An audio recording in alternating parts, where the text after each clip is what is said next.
Hey everyone, it's FLAK. When Battlefield 5 was first announced, it sold itself on the idea of diving into some of the unseen and unheard stories of World War II. Many players were actually interested in visiting theaters of war they had never seen before and using rare weapons seldom fielded by actual soldiers. If those are some of the reasons you bought the game, tell me by leaving a like.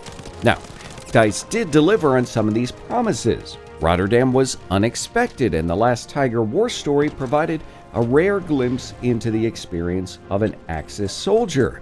However, cosmetics for the multiplayer have proven to be an absolute minefield. Out of the gate, developers teased that players would be able to customize their company, and while that's a cool concept, in reality, it left much to be desired. At release, players who wanted their soldiers to look historically accurate or even realistic were sorely disappointed. Outfits looked like discount Halloween store costumes rather than actual uniforms, and it damaged an already lackluster launch. We didn't even get realistic uniforms in the game until last month, when DICE changed some clothing colors and finally added some true-to-life gear. Today, we're looking at the most awful uniform combinations in Battlefield 5. You know, the kind you'd wear to torment your buddy who's desperately trying to find that World War II experience. Before we hop into this, I'm not doing this to give you any ideas, but rather to illustrate to players and developers the problems created by the current system in Battlefield 5 and how it should have been done instead. Let's start with some of the best of the worst. That is to say, something that won't necessarily keep someone from reviving you. British cosmetics in Battlefield 5 are probably the least offensive, but this combination in particular hurts my eyes and my brain. Aside from the awful contrast between the headband and the golden face paint, the pants don't match, and they don't work well with the trench coat. The coat is also particularly offensive because Great Britain in World War II was led by a king, not a queen, as is the case today. Tumbling a bit further into the abyss is the German faction. For this atrocity, I selected this headgear, however you pronounce that, and the Winter Creek torso. The headgear just doesn't fit that World War II aesthetic, and most of us know it from Battlefield 1, while the Winter Creek has some pretty noticeable collisions and would certainly look out of place on North African maps like Hamada and the new Al Marj encampment. For the boots, I chose the Canis Horribilis set as they're unnecessarily fancy, like the soldier just walked into the department store in Stalingrad and gave himself the five-finger discount. The Japanese faction unfortunately fares little better, thanks to the burnt cosmetics being available on Pacific maps. The wild animal headgear looks goofy, even if it was actually used, and the sentinel legs include some flip-flops to complete that Jimmy Buffett stranded on an island look. If you want to spice things up, you could always just add the wild animal legs instead, which actually have crampons for climbing trees. Last but certainly not least is the American faction, and this is by far the worst offender of the game for tacky outfit combinations.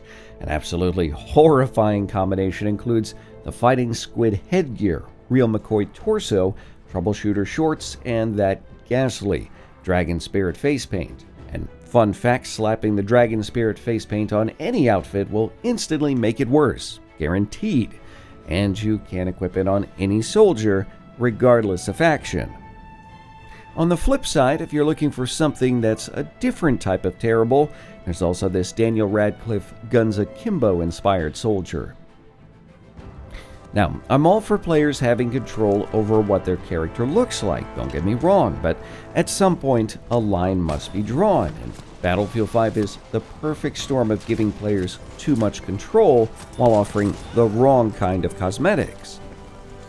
EA and DICE let players use elites regardless of map, which means we can see Japanese soldiers like Misaki on Twisted Steel or Germans like Wilhelm on Iwo Jima. It makes zero sense from a historical perspective, and it does erode the realism of the game. I warned about this problem over a year ago, and I was so sure that developers wouldn't make such a silly mistake. Turns out I was wrong. There's also the matter of some items fitting together so poorly that they cause visible issues, and if you think players don't care about these things, I've read many comments from players who say they refuse to revive their own teammates because of their particular cosmetic choices. I know this might come as a shocking revelation that none of this improves the gameplay experience for anyone. As for the wrong kinds of cosmetics, DICE and EA took a very macro approach where a micro one was needed. In Battlefield 5, players can equip headgear, torsos, legs, and for some reason face paints. These are all the wrong kinds of cosmetics. World War II was about a collective yet compartmentalized effort. It's a conflict between nations, branches, armies, units, all the way down to the individuals.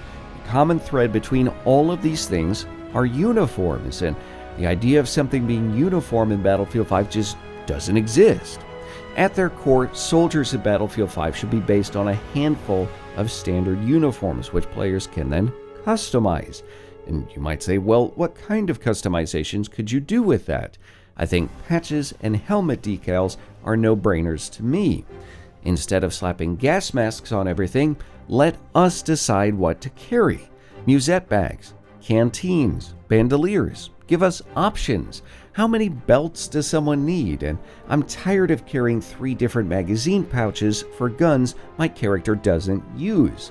Limiting pouches to weapon type would also help players identify enemy soldier classes, which has been a consistent issue in Battlefield 5. And if someone wants to kit out their character like a paratrooper from the 101st Airborne Division, let them.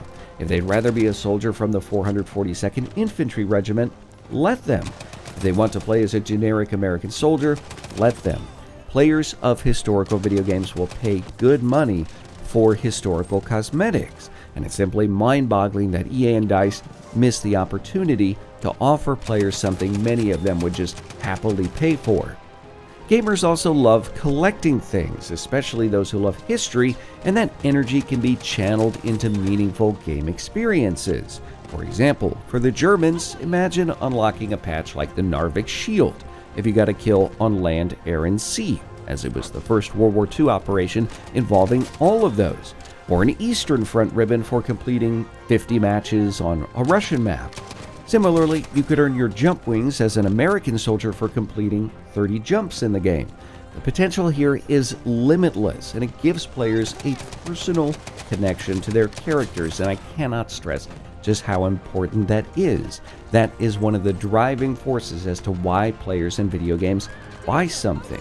They buy it to equip their favorite character, which they identify with in one way or another. And if you can improve that relationship, I think it's going to be very profitable for you. But it doesn't apply to just soldiers. The same thing goes with vehicles. I campaigned very hard during feedback sessions for the ability to name our vehicles in-game. Even if it was just some pre-made options, it's something, again, that gives you ownership in the game. And it was also a very common thing to see in World War II. And Battlefield players have a long history of enjoying this kind of customization. Many players spent hours creating custom emblems in previous games, and I will say that is a feature sorely missed in Battlefield 5. Hopefully, if DICE and EA actually want to sell cosmetics in the next Battlefield game, they spend a bit more time figuring out exactly what their player base wants.